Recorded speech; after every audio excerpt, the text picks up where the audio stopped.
नमस्ते दोस्तों, कैसे हैं आप सब। स्वागत है आप सभी का घर बैठे खेल खेल में हिंदी साहित्य सीखने के इस कार्यक्रम में। अरविंद मिश्रा आपका अभिवादन करता है। दोस्तों, आज हम जिस शीर्षक पर बात करने जा रहे हैं वह है कामायनी। जयशंकर प्रसाद रचित कामायनी को छायावाद की शिखर रचना का नाम दिया गया। शिखर का अर्थ सर्वश्रेष्ठ रचना। कुछ आलोचकों ने लिखा कि जो स्थान रामचरितमानस को भक्ति काल में प्राप्त है वही स्थान छायावाद में कामायनी को, अर्थात यदि भक्ति काल की श्रेष्ठ रचना रामचरितमानस है तो निस्संदेह छायावाद की श्रेष्ठ रचना कामायनी। मित्रों, इस कामायनी के विषय में कई प्रकार की विचारधाराएं, कई प्रतिक्रियाएं व्यक्त होती आई हैं। 15 सर्गों में, चिंता सर्ग से लेकर आनंद सर्ग तक 15 सर्गों में विभाजित यह रचना कभी रूपक काव्य के नाम से जानी गई, तो कभी महाकाव्यात्मक रचना के नाम से जानी गई, तो कभी उज्ज्वल चेतना के इतिहास के रूप में जानी गई। दोस्तों, कामायनी की सतही कथा या प्रत्यक्ष तौर पर इसकी कथा यह संकेत देती है कि किस प्रकार मनु और श्रद्धा के सहयोग से मानव सभ्यता का जन्म होता है। लेकिन यदि इसके गूढ़ अर्थ में जाएं, अर्थात इस रचना की कथा का सांकेतिक अर्थ लिया जाए, तो यह अर्थ स्पष्ट होता है कि मनुष्य का मनोवैज्ञानिक विकास कैसे हुआ। कोई भी रचना यदि एक तरफ प्रत्यक्ष अर्थ दे और साथ ही दूसरी तरफ अप्रत्यक्ष सांकेतिक अर्थ दे तो उसे रूपक रचना कहते हैं, एलिगरी कथा कहते हैं। यह रचना एक तरफ मानव सभ्यता के जन्म को दर्शाती है, तो दूसरी तरफ कहीं न कहीं इसके सांकेतिक अर्थ में स्वाधीनता आंदोलन का संकेत दिखाई पड़ता है, तो कहीं मनुष्य का मनोवैज्ञानिक विकास, उसकी ध्वनि सुनाई पड़ती है। दोस्तों, कामायनी के 3 मुख्य पात्र हैं, मनु, श्रद्धा, ईड़ा। डॉक्टर नागेंद्र, आचार्य रामचंद्र शुक्ल जैसे प्रबुद्ध आलोचकों ने इस रचना के पात्रों को प्रतीकात्मक माना। कहा मनु मन के परिचायक हैं, श्रद्धा हृदय के प्रतीक हैं और ईड़ा बुद्धि का परिचायक है। और तब इस संकेत को जोड़ने की कोशिश की गई कि मन समुचित या समग्र या समन्वयकारी तभी होगा जब श्रद्धा यानी हृदय और ईड़ा यानी बुद्धि दोनों का सामंजस्य हो। हार्दिकता यानी भावना और बौद्धिकता यानी वैज्ञानिकता, भावुकता और बौद्धिकता, आध्यात्मिकता और वैज्ञानिकता का सामंजस्य करके ही मनुष्य अपने मन का समग्र, संतुलित और आज के शब्दों में सतत विकास कर सकता है। दोस्तों, इस रचना के विषय में कुछ और भी प्रतिक्रियाएं व्यक्त की गई, जैसे इसके दर्शन के विषय में। कामायनी का दर्शन कामाध्यात्मवाद है, जिसे आनंदवाद या समरसतावाद या प्रत्यभिज्ञवाद के नाम से भी जानते हैं। कामायनी का दर्शन किस नाम से जाना गया? कामाध्यात्मवाद। इसी दर्शन को प्रत्यभिज्ञवाद, इसी दर्शन को समरसतावाद या आनंदवाद। यह समरसता है क्या? रचना संकेत देती है कि मनुष्य अपनी इच्छा, क्रिया और ज्ञान तीनों का सामंजस्य कर ले तो यही समरसता है।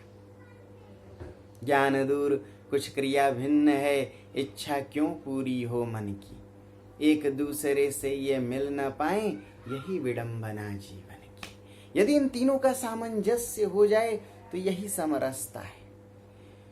दोस्तों, यह रचना प्राचीन दर्शनों के विरोध में खड़ी है। प्राचीन दर्शनों में इच्छा का निषेध किया गया। बौद्ध दर्शन को भी देखें तो उसमें कहा गया कि इच्छा सभी दुखों का कारण है, दुख समुत्पाद। उन सभी दर्शनों के विरोध में यह रचना मानती है कि इच्छा निषेध की वस्तु नहीं है, बल्कि इच्छा का तो आदर होना चाहिए। क्योंकि यदि इच्छा जागृत होगी तो ही मनुष्य कर्म करेगा। यदि आवश्यकता आविष्कार की जननी है, आविष्कार यानी कर्म, तो निश्चित तौर पर आवश्यकता के मूल में इच्छा है। यह रचना कहती है, काम मंगल से मंडित श्रेय सर्ग इच्छा का है परिणाम। तिरस्कृत कर तुम उसको असफल बनाते हो यह भवधाम। यदि इच्छा का अनादर किया जाए, मनुष्य ऐसे भी इच्छा को मार दे, इच्छा शक्ति मर जाए, तो कोई कर्म नहीं कर पाएगा। यानी कर्मशीलता के मूल में इच्छा है। इस रचना के दर्शन का नाम ही है कामाध्यात्म, काम आध्यात्म। यह रचना संकेत देती है कि काम मनुष्य की ऊर्जा है। काम एक तरफ कर्म भी है, काम कहीं ना कहीं एक तरफ सेक्स संतति भी है।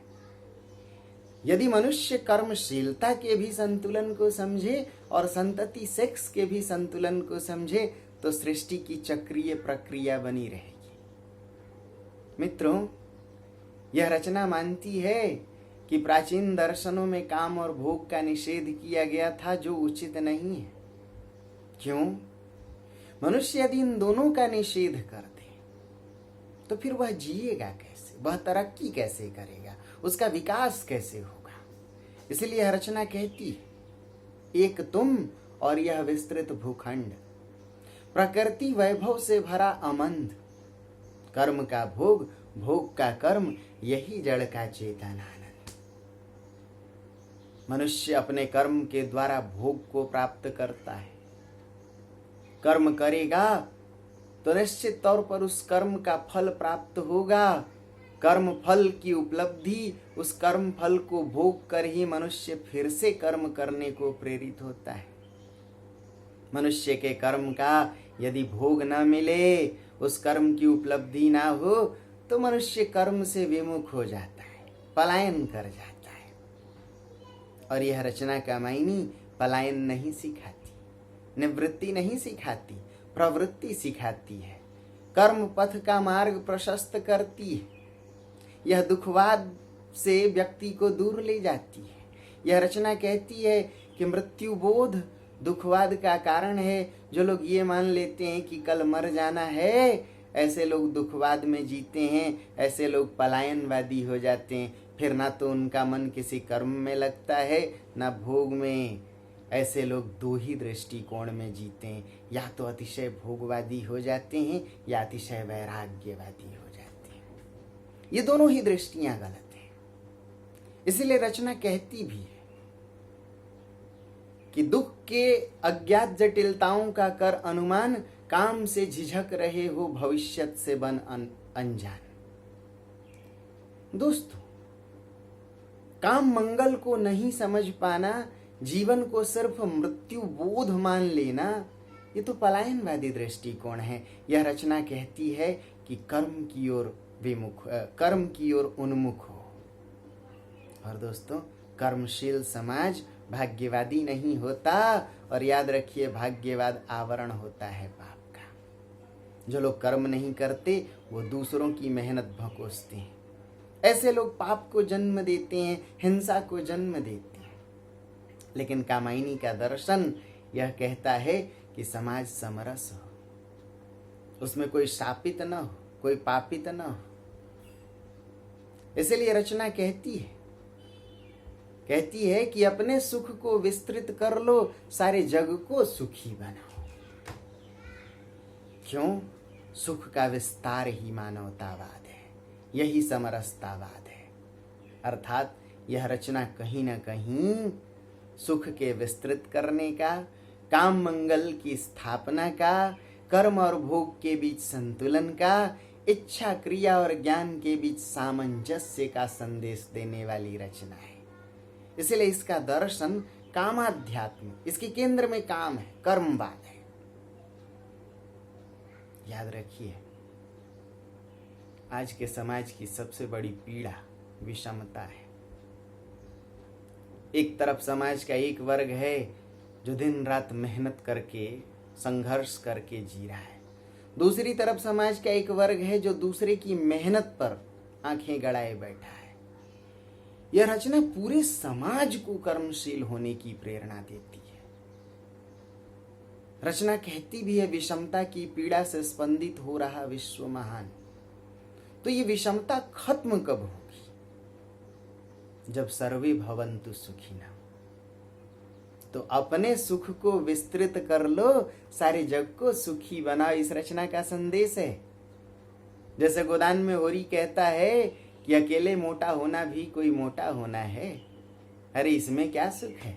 सुख तो तब है जब सभी मोटे हों, सभी सुखी हों। उसी प्रकार कामायनी भी सबके सुखी होने, सबके मंगल की कामना करती है। यह कामायनी जगत की मंगल कामना अकेली। दोस्तों, यही इसका दर्शन है, कामाध्यात्मवाद, प्रत्यभिज्ञवाद। यह इच्छा के विरोध में नहीं, इच्छा के आदर की बात करती है। संसार को असत्य नहीं मानती, संसार को सत्य मानती है। कहती है संसार सत्य है, कर्म के द्वारा उसे सुंदर बनाइए। सत्यम शिवम सुंदरम ही इस रचना का मूल उद्देश्य है। वही इस रचना की मूल शिक्षा भी है। मैं उम्मीद करता हूँ कि कुछ बातें आपको समझ में आई होंगी, और यदि फिर भी नहीं आई तो एक बार लिख के देखिए, फिर से विस्तार से उन मुद्दों पर हम चर्चा करेंगे। तब तक ढेर सारी शुभकामनाएं। नमस्कार दोस्तों, अपना ख्याल रखें, सुरक्षित रहें।